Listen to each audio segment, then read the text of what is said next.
अब म सिन्धुली जिल्लाका पूर्व गाविसहरू जुन हो 55 गाविस थिए, ती 55 गाविसलाई 2टा गाविस जोडेर पहिला कमलामाई नगरपालिका बन्यो।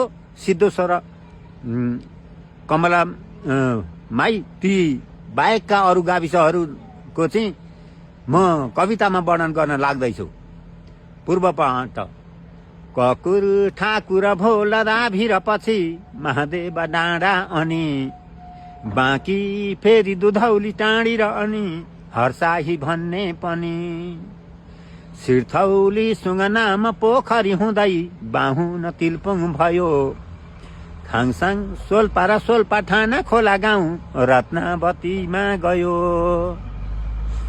सुन्नुहोस् भन्छु जरा यो टाढा बुझबाल कन्या जिनाखु गरी अरुण ठाकुर पोखरी गाउँ त्रिभुवन आम्बोटे भन्ने परी लाम्पान टार निपाने गाविसहरू तोस्रामा खोला छन्। डुँडभन्ज्याङ जोहत पतेर भीमस्थान बेलघारी भन्ने सुन।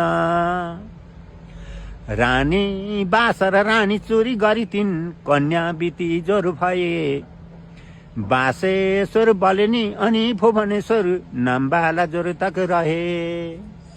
जलकन्या भोरतन चुरा र मझुवा खुरकोट भीमेश्वर अनि ढुङ्ग्रे भन्ज्याङ भद्रकाली अमले डाडी गुराँसे पनि।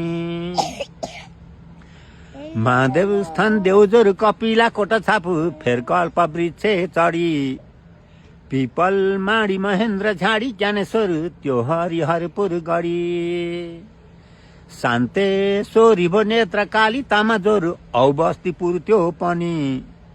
शीतल पाटी पूजा झारा पछि भए दुम्जा कुशेश्वर भनी। ल यति हो। यसलाई चाहिँ के रे के कुन छन्द रे यो शार्दुल विक्री छन्द। ल ठिक छ।